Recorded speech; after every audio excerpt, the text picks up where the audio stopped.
आज का टॉपिक जो है हमारा 13.3 बेस थ्योरम है। ठीक है, Bayes theorem basically Bayes theorem जो है ना वो totally dependent on conditional probability पे है। अब कंडीशनल प्रोबेबिलिटी जो हमने की थी ना उसी से कनेक्टेड है, बट कंडीशनल प्रोबेबिलिटी अगर आपको नहीं भी आती ना तो ये टॉपिक अपने आप ही समझ आ जाएगा। इसको मैंने दो पार्ट में डिवाइड किया हुआ है। टाइप वन में मैं आपको जो समझाऊंगा ना एग्जाम्पल के थ्रू एग्जाम्पल क्वेश्चन समझाऊंगा, तब आपको क्लियर होगा। ठीक है ना, अगर मैं फॉर्मूले के थ्रू एक्सप्लेन करना चालू कर दूंगा तो ये क्वेश्चन थोड़ा सा प्रॉब्लम कर सकता है। ठीक, लेट्स स्टार्ट द क्वेश्चन। जो 11th स्टैंडर्ड में हमने क्वेश्चंस किए ना उन पे बेस्ड क्वेश्चन है। 11th क्लास में जो क्वेश्चन किया था उस पे बेस्ड क्वेश्चन है। तो मैं एग्जांपल करवाता हूँ, फिर इसको करेक्ट करूंगा मैं सेकंड टाइप से। एग्जांपल नंबर 1, मैं बैग लेके चलता हूँ कि बैग ए है। सपोज ये बैग ए ले लिया मैंने। मैं एग्जांपल है तो डिक्टेट नहीं कर रहा, फटाफट बता रहा हूँ। इसमें रेड और व्हाइट बॉल्स हैं, 5 रेड और 5 व्हाइट बॉल्स हैं। बैग बी है सपोज, और उसमें भी सेम रेड और व्हाइट बॉल्स हैं। रेड सपोज को 6 है और व्हाइट आपकी 4 बॉल्स है। अब मैं क्या बोल रहा हूँ, क्वेश्चन तो क्लियर हो गया आपको। There are two bags, one bag A containing 5 red and 5 white balls, and bag B containing 6 and 4 red and white balls. अब one bag and one ball from it, या फिर इसको थोड़ा सा चेंज करते हैं। One bag is selected, one bag is selected, and then a ball is drawn.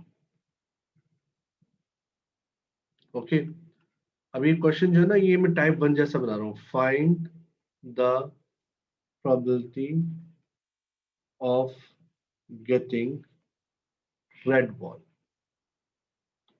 आपको वो व्हाइट बॉल की प्रोबेबिलिटी निकालने के लिए बोल सकता है find the probability of getting red ball. ये आपका क्वेश्चन है। ठीक है, अब करना है क्या आपको, आपको बिल्कुल 11th स्टैंडर्ड के क्वेश्चन से करना है। इसमें बेस नहीं यूज हो रही है आपकी, बिल्कुल नॉर्मल क्वेश्चन चलेगा। तो लेट्स स्टार्ट। आप नॉर्मल तरीके से क्वेश्चंस करो। देखो, अभी आपको मैंने बताया था प्रोबेबिलिटी अगर करना है तो आपको सबसे बेस्ट वे जो करने का वो क्या है, आपको अपने आप को सोचना पड़ेगा कि आप ब्लाइंड फोल्ड में पड़े हो, आंख में पट्टी बंधी हुई है, या फिर किसी रूम में आप अपने आप को लॉक कर रखा है। बाहर जो हो रहा है आप उसके बारे में सिर्फ आप सिर्फ गेस कर सकते हो। अब गेस में क्या ऑप्शंस होते हैं, देखो, किसी एक बैग को सिलेक्ट करना है, ए या बी को आपको सिलेक्ट करना है। अब मुझे नहीं मालूम कौन सा सिलेक्ट होने वाला है, तो अंदर बैठा बैठा बंदा क्या सोचेगा, वो ये सोचेगा कि बैग ए सिलेक्ट हुआ होगा। अगर बैग ए सिलेक्ट हुआ होगा तो रेड बॉल वहां से निकलेगी, वहां से प्रोबेबिलिटी निकालनी पड़ेगी। और बैग बी सिलेक्ट होगा, या फिर बैग बी सिलेक्ट होगा ना, यही होगा ना। सपोज करो हम एक रूम में लॉक्ड है, और हम एक रूम में लॉक्ड है, और बाहर ये सपोज करो ये आपका जो है ना टास्क हो रहा है। तो यहाँ बैठे बैठे हम क्या गेस करेंगे, हो सकता है बैग ए सिलेक्ट हुआ और रेड बॉल निकली हो वहां से, या फिर और बैग बी सिलेक्ट हुआ हो और उसमें से रेड बॉल निकली हो। एक मिनट, देखो ये क्वेश्चन है बहुत ही सिंपल क्वेश्चन है। सिंपल वे में मैंने बताया था, एक रूम में अपने आप को सोचो कि तुम लॉक्ड हो और ये पूरा टास्क बार चल रहा है। आप अंदर बैठे बैठे सिर्फ गेस कर सकते हो। द बेस्ट वे प्रोबेबिलिटी को लर्न करने का प्रोसीजर है। तो मैं सोचता हूँ क्या होगा, सपोज करो मैं लॉक्ड हूँ और आप मेरे साथ अगर लॉक्ड हो, तो आप भी सोचो, तो क्वेश्चन बिल्कुल क्लियर समझ आएगा। देखो, इस चैप्टर के अंदर मैंने बार बार बताया कि प्रोबेबिलिटी जो है चैप्टर अंडरस्टैंडिंग पे बेस्ड है, और तुम उसके लिए अंडरस्टैंडिंग करने के लिए कोई भी एग्जांपल्स अपने माइंड में सेट कर सकते हो, अपने टेक्निक्स यूज कर सकते हो। डोंट फॉलो मी, अपने नए नए टेक्निक खुद बना लो। आपको इसको अंडरस्टैंड करना है। रटाफिकेशन पे जाओगे चैप्टर नहीं समझ आएगा। थोड़े से फॉर्मूलाज है, और 90% जो है वो आपका चलेगा अंडरस्टैंडिंग लेवल। तो कैसे समझना है वो आप देखो। ठीक है ना, तो मैं अपने एक्सपीरियंस और अपनी नॉलेज के अकॉर्डिंगली बताता हूँ कि मैं एक रूम में लॉक्ड हूँ और ये बार टास्क हुआ।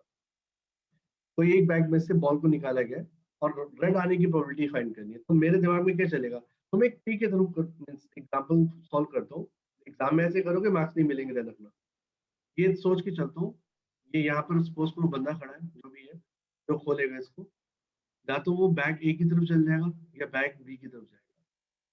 कोई एक बैग तो चूज करेगा, करेगा वो। बैग ए या बैग बी।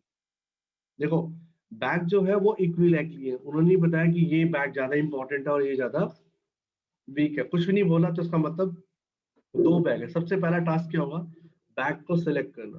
तो बैग को सिलेक्ट करने का जो टास्क है वो दो बैग में से कोई एक बैग सिलेक्ट करेगा, तो उसकी प्रोबेबिलिटी क्या बनेगी, बैग ए की सिलेक्ट करने की प्रोबेबिलिटी ऑफ बैग ए, उसकी प्रोबेबिलिटी होगी 1/2, क्योंकि out of 2 we need to select one bag, ठीक है ना। अच्छा, और इसकी प्रोबेबिलिटी क्या बनेगी बैग बी की। क्वेश्चन को ध्यान से समझो, 10 बार पूछो मुझसे, कोई प्रॉब्लम नहीं है, लेकिन आपको समझना यहीं पर ही है क्वेश्चन। अच्छा बैग, अभी मैंने ऑप्शन तो डाल दिए, लेकिन अभी हम एक ही तरफ चलते हैं। सपोज करो बैग एक सिलेक्ट हुआ, बैग ए सिलेक्ट हुआ, और जब बैग ए उसने खोला होगा, सिलेक्ट करने का मतलब खोलना, अपने आप से कुछ ना कुछ एक्शन ऐड कर लिया करो, ध्यान रखना। बैग सिलेक्ट किया मतलब वो खोलेगा इस बैग को। अब इस बैग से रेड बॉल आने की प्रोबेबिलिटी क्या होगी, probability of red ball. Obvious सी बात है, बैग ए खुला है तो बैग ए के साथ ही कंटिन्यू टास्क कर रहा है ना, दिस इज कंटिन्यू। एंड इसके यहाँ पर आप एंड वर्ड यूज लगा सकते हो, और एंड का मतलब आप सबको मालूम है, मैंने बार बार बताया, एंड का मतलब इनटू होता है प्रोबेबिलिटी में, और का मतलब प्लस होता है। तो यहाँ पर ये और चल रहा है, या तो वो इस तरफ चल जाएगा, हमारा दिमाग चलेगा अरे यार उसने बैग ए खोला होगा, तो बैग ए खोला तो बैग ए की प्रोबेबिलिटी पहले सिलेक्ट होने की 1/2, एंड उसके बाद red ball, probability of red ball, probability of red ball A से कितनी आई 5/10। देखो मैं तो इसको बहुत अपनी ओर से कोशिश करूंगा ज्यादा से ज्यादा एक्सप्लेन करने की, और हो सकता है तुम्हें, हो सकता है एक स्टेप में ही समझ आ जाए, लेकिन मेरा एफर्ट्स रहेंगे कि मैं इतना समझा दूं तुम्हें कि तुम्हें कोई डाउट ही ना रहे। तो हो सकता है मैं इस क्वेश्चन को बहुत ज्यादा इलास्टिक की तरह खींच दूं समझाने के लिए, 10 बार बता दूं, ताकि खुल जाए दिमाग के अंदर तुम्हारे।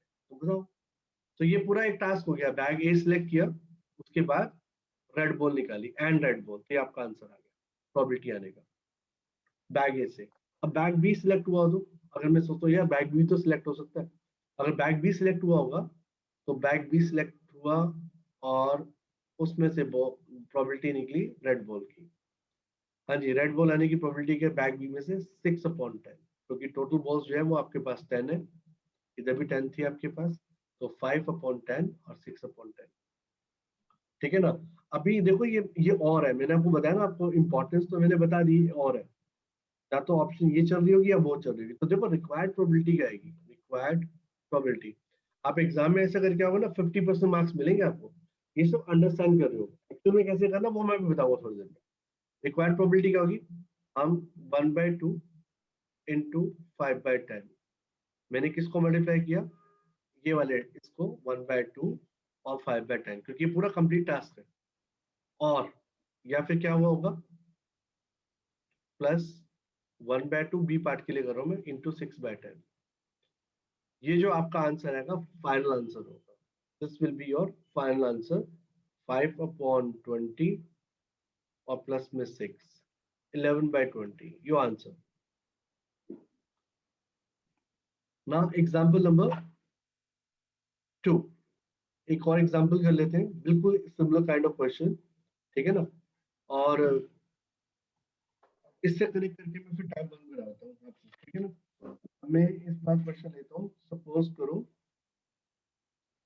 अब रूम ले लेते हैं हम, room X and room Y,